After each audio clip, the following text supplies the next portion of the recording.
The smell of stale bread used to make me sick. Now, it means breakfast. Behind Bella's bakery, I wait for the clock to hit 8:45. That's when they throw out the croissants. Still warm sometimes. I used to have my own veterinary clinic, a husband, a house with a garden full of tulips. Now I have a cardboard bed and a rain-soaked coat that smells like regret. My ex-husband, Eric, once told me, "No one will ever love a broke woman like you." He was right, or at least I thought so.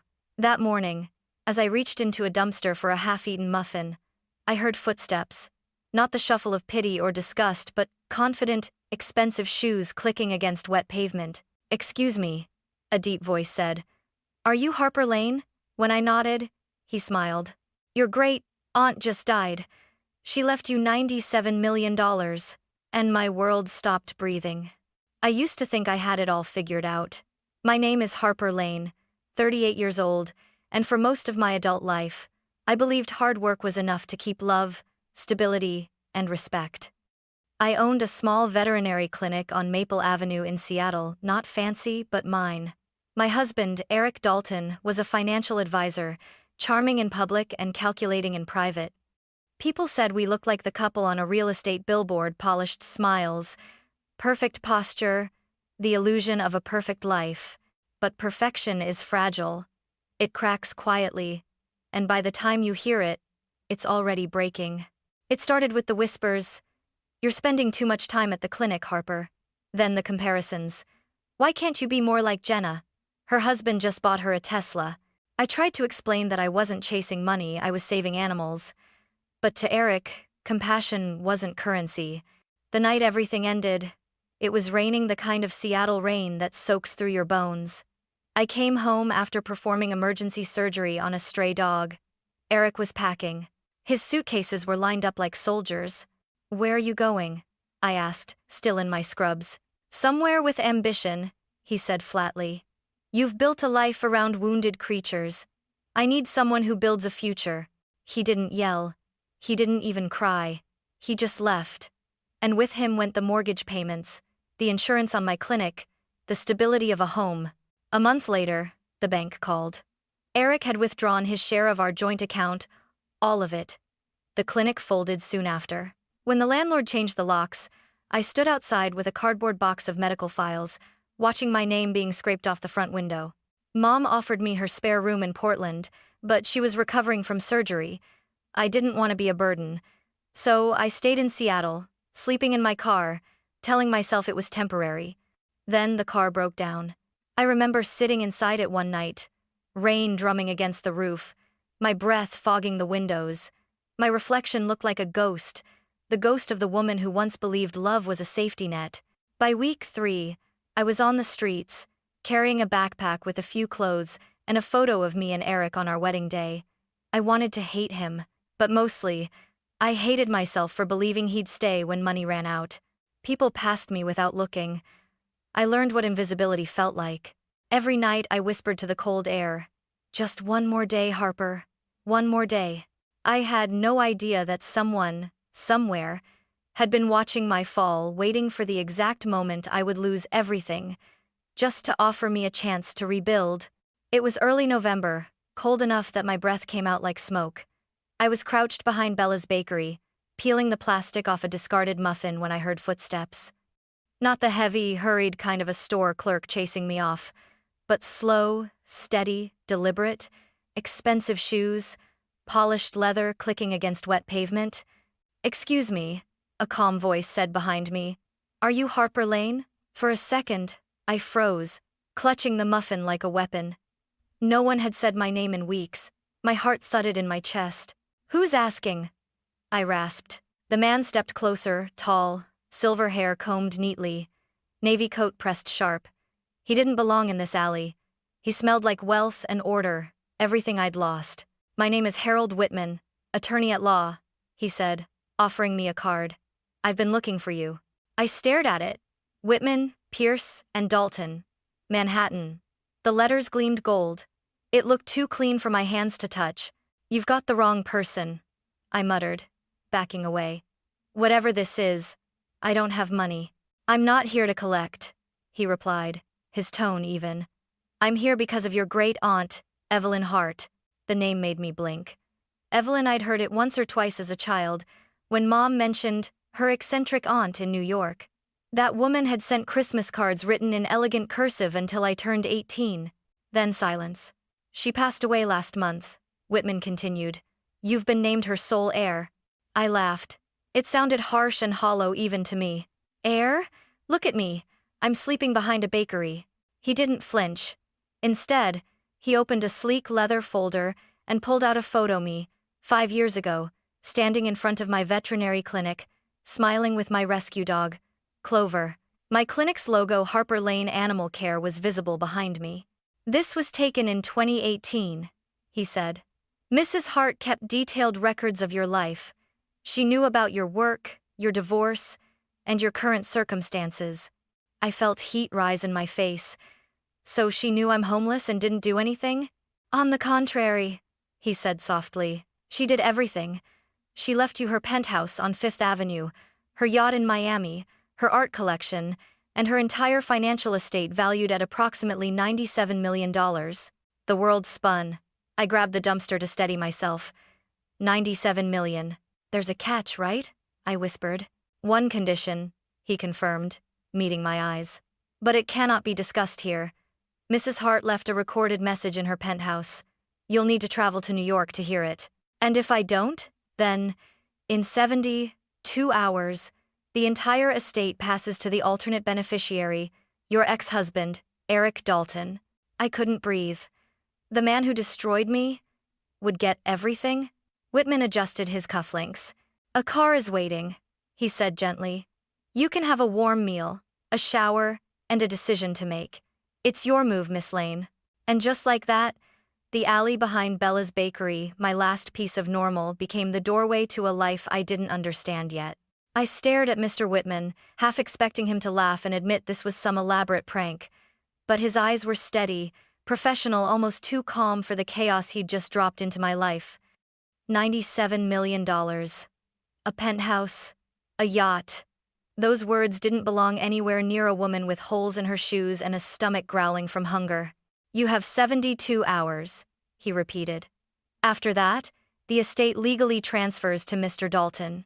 The sound of my ex-husband's name sliced through me like glass. Eric, the man who drained our bank accounts, left me bankrupt, and told me I was a liability to his image. I clenched my fists. What kind of person leaves money to the woman her family forgot and makes the man who ruined her the backup plan? Whitman gave a small, knowing smile. The kind who believes lessons matter more than inheritance. He reached into his coat and handed me a small white envelope. Inside was a plane ticket to New York first class and a key card with my name embossed in gold. You'll be staying at the Hartley Grand, courtesy of the estate, he said. You can take your time. I'll be waiting at the airport until 10. He tipped his hat slightly, turned, and disappeared into the rain. For a long time, I just stood there, gripping the envelope like it might dissolve. My entire world, my dumpster, my routine, my anonymity suddenly felt like a cage. Then I thought of Eric, his smug grin when the judge handed him everything. His last words before walking out. You'll never make it without me, Harper. You're nothing. Maybe I couldn't make it before. But maybe this was my one chance to prove him wrong. I packed my entire life in under 5 minutes. A backpack with my toothbrush, a worn sweatshirt, and the photo of me holding Clover, my rescue dog. I stopped by the edge of the alley to say goodbye to Maya, the young woman who sometimes shared her blanket with me. You leaving town, Harper? She asked, half asleep. Maybe, I said. If I don't come back, just know, it wasn't because I stopped caring. She smiled weakly.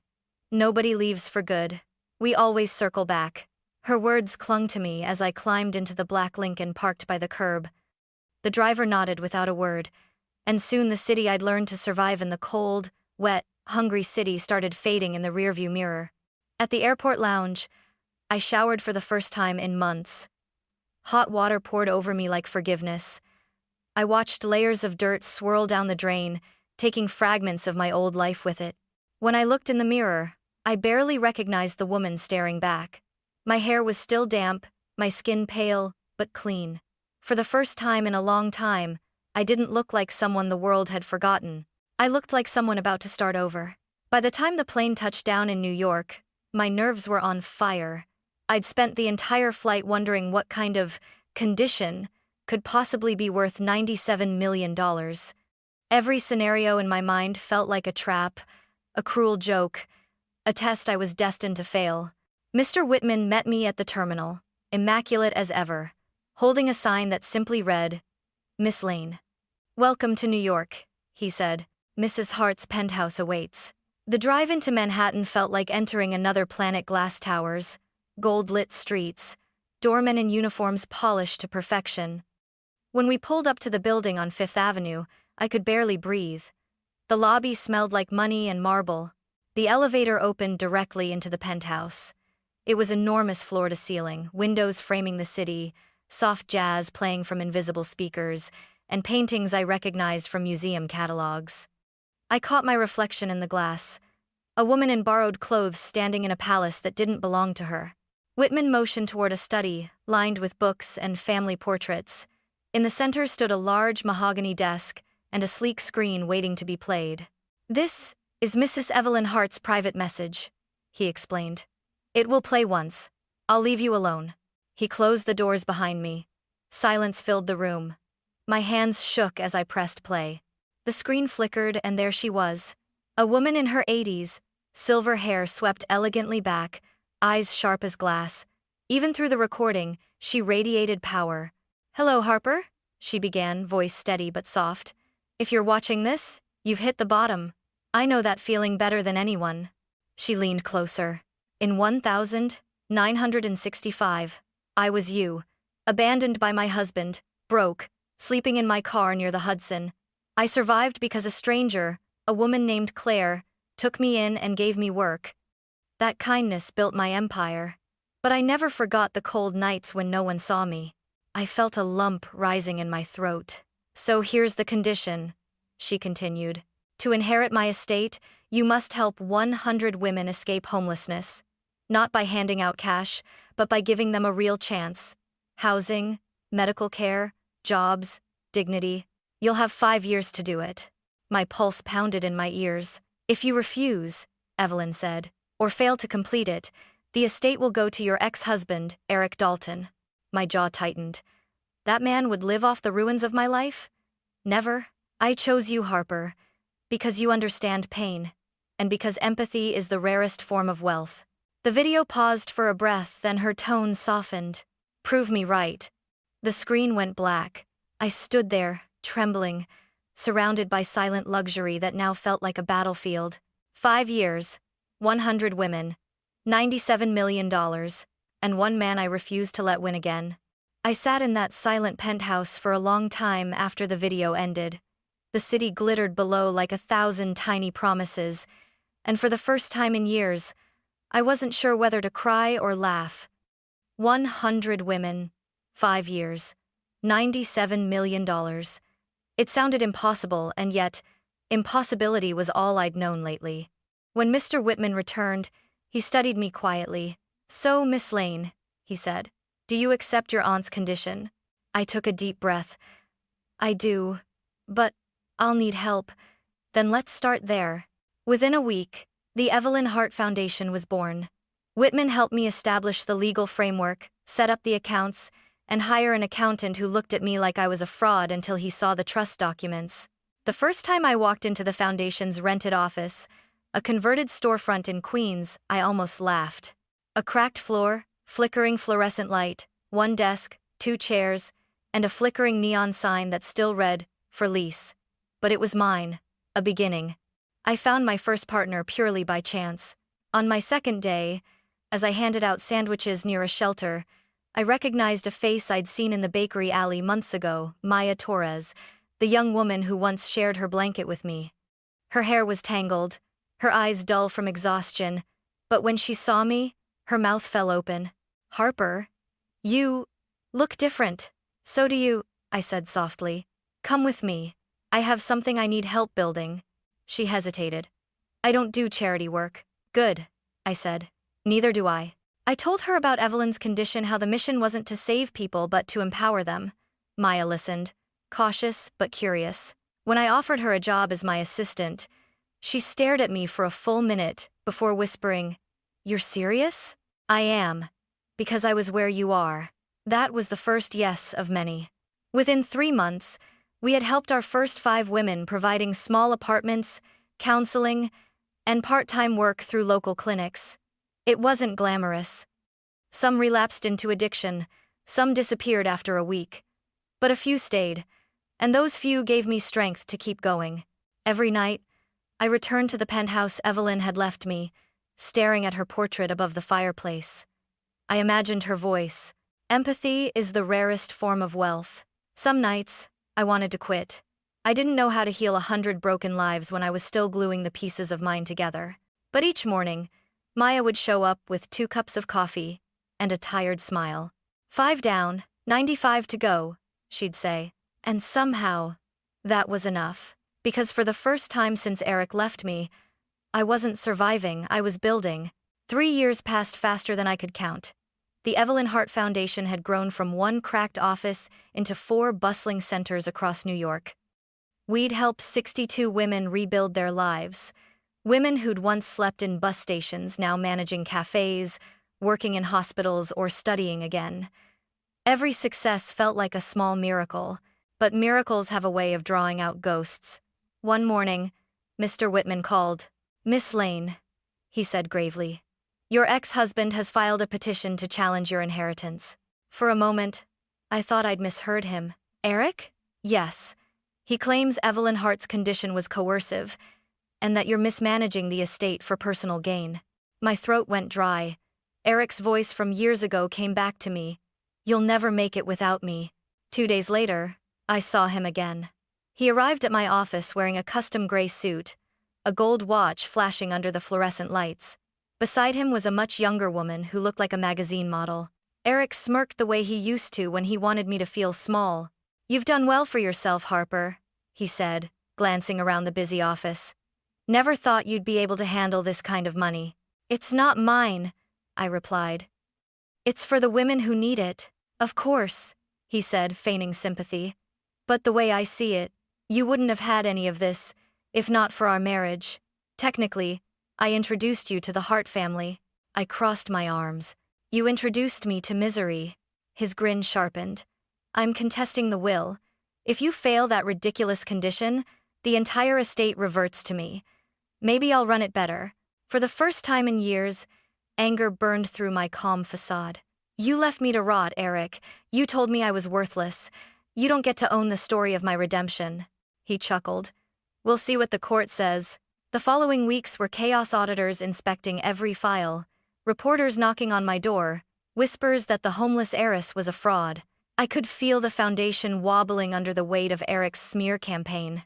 During one long night in the office, Maya found me sitting at my desk, staring at piles of paperwork. "Don't let him take this from you," she said. "You built this from nothing. He can't understand that kind of strength." I smiled weakly. "He doesn't have to understand it. He just has to fear it." The day of the hearing arrived. The courtroom smelled of wood polish and tension. Eric's lawyer, young, slick, overconfident, painted me as a manipulative woman exploiting her aunt's fortune. I could feel the sneers from the gallery. Then Mr. Whitman stood and spoke with quiet authority. "Your Honor, before Mrs. Hart passed, she recorded a second message to be revealed only if her will was challenged." The lights dimmed as the monitor flickered on. Evelyn Hart appeared again, older, frailer, but her eyes still glowed with fire. "If anyone, especially my niece's ex-husband, dares question her worthiness, remember this. I watched Harper lose everything with grace, and I watched him strip her of it. He believes money defines value. I built this fortune to prove the opposite." She coughed, then added softly, "If he files a claim, consider it void." Greed was never a family trait I rewarded. The courtroom fell silent. Eric's lawyer sat down slowly, face pale. Eric stood, furious. "You think this changes anything? You're nothing without that old woman's money." I turned to him, calm now. "No, Eric, I was nothing because of you. But now, I'm everything she believed I could be." The judge banged his gavel, ending the hearing. Case dismissed. Outside the courthouse, Reporters crowded around, flashing lights in my eyes. I looked straight into one camera and said, "Evelyn Hart's legacy isn't about money. It's about proving that even the broken can build empires out of empathy." Somewhere behind the flashing lights, Eric vanished into the crowd, smaller than I'd ever seen him. And for the first time, I didn't feel angry. I felt free. After the court ruling, I expected to feel triumphant. But the truth is, victory didn't feel like revenge, it felt like release. For the first time since my marriage ended, I could breathe without the weight of proving myself to anyone. Yet the work wasn't over. Evelyn's condition still echoed in my head. 100 women, real help, real change. The foundation had grown stronger than ever after the trial. Donations began pouring in from people who saw the headlines. Homeless heiress defeats ex, husband in court and keeps building homes for others. Suddenly, I wasn't just Harper Lane, the woman who lost everything. I was a symbol. And symbols don't get to rest. Maya became the heart of the foundation. She managed outreach programs, trained counselors, and even started a mentoring group called the Second Sunrise, pairing women who had escaped homelessness with those still struggling. Watching her lead made me realize something profound. Sometimes the people we save end up saving us. One rainy evening, I returned to the shelter we'd opened in Brooklyn. A woman sat by the door clutching a suitcase and a little boy. Her name was Renee Porter, a single mother evicted after losing her job. She couldn't meet my eyes when she spoke. "I don't want charity," she whispered. "I just want my son to sleep somewhere safe." Her words hit me like a flashback because I'd once said almost the same thing, standing outside my clinic with nowhere to go. I crouched beside her, handed her a cup of warm tea and said softly, "This isn't charity, Renee. It's a restart." Renee stayed. Within 6 months, she had a new apartment and a stable job working with our administrative team. She became the face of our campaign, from streets to strength. But the moment that truly undid me came later that year. My mother called. Her voice trembled through the phone. "Harper, I saw you on the news. I'm proud of you, sweetheart. Your father would be, too." I hadn't realized how much I needed to hear that. For so long, I'd felt like a disappointment to my family, to myself. But now, the narrative had shifted. 3.5 years after that morning behind Bella's bakery, the foundation had helped 87 women rebuild their lives. Some relapsed. Yes, life was messy like that, but most stayed on their feet. One evening, Maya handed me a folder with a grin. "Number 88 just signed her lease," she said. "And you, boss lady, are officially a miracle machine." I laughed, shaking my head. Not a miracle, just proof that pain can grow roots if you water it with purpose. That night, I sat alone in Evelyn's study, her portrait watching over me. For the first time, I whispered, "We're getting close, Aunt Evelyn. I think you'd be proud." Outside, New York shimmered not with wealth, but with the quiet lights of people finding their way home. 5 years to the day since I first set foot in Evelyn Hart's penthouse, I found myself standing there again, same window, same skyline, but a completely different woman. The Evelyn Hart Foundation had just marked its 5th anniversary. 103 women had officially graduated from our housing and job programs. I'd done it. We'd done it. Mr. Whitman arrived that morning, carrying a sealed envelope with my name written in elegant cursive. "Mrs. Hart instructed me to deliver this only when you fulfilled her condition," he said. My hands trembled as I opened it. Inside was a simple handwritten letter, dated 5 years earlier. "Dearest Harper, when you reach this point, you'll understand what I could never teach with money, that giving is how the broken heal. I knew you'd succeed. Not because of the inheritance, but because pain shaped your empathy. The rest of the estate is now fully yours. Use it well. Evelyn." Tears blurred the ink before I could finish reading. I folded the letter carefully and pressed it to my heart. Later that evening, we held a celebration at Evelyn House, our new transitional housing complex for women and children. It was a renovated brownstone, filled with laughter, and the smell of home-cooked food. Maya gave a speech that had everyone crying within 2 minutes. 5 years ago, Harper Lane was sleeping behind a bakery, she said, voice trembling. Now, because of her, hundreds of women sleep in beds, not alleys. She didn't just give us money, she gave us dignity. Applause erupted. I wanted to speak, but my throat was too tight. I managed only a few words. Evelyn gave me a second chance. I just passed it on. After the event, as the guests filtered out, I stepped outside for air. The city hummed softly around me. Taxis, laughter, the faint buzz of neon signs. That's when I saw her. A young woman, maybe 20, sitting on the curb with a backpack and a frightened look that felt achingly familiar. She wiped her eyes quickly when she noticed me watching. "Are you okay?" I asked gently. I don't have anywhere to go," she murmured. "My name's Chloe." The way she said it, fragile but hopeful, reminded me of myself the day Harold Whitman found me behind Bella's bakery. I shrugged off my coat and wrapped it around her shoulders. "You do now," I said softly. "Come with me, Chloe. Let's get you warm." Her eyes widened, a mix of confusion and disbelief. "Why are you helping me?" I smiled. "Because someone once did the same for me." As we walked back toward Evelyn House, I glanced up at the night sky and, for a fleeting moment, I could almost see Evelyn there, silver hair glowing in the city lights, smiling that knowing smile. Life had come full circle. Later that night, when I tucked Chloe into one of the freshly made beds and turned off the light, she whispered, half asleep, "Thank you, Miss Harper." I stood in the doorway, whispering back, "Don't thank me. Just promise me you'll help the next one." When I stepped outside again, the wind off the Hudson was cool but kind. The city lights shimmered like a million small second chances. I finally understood what Evelyn meant. The inheritance was never the money. It was the chain of compassion, passed from hand to hand, woman to woman, until no one was left out in the cold. And as the night deepened around me, I smiled through quiet tears. Because for the first time in forever, I was home.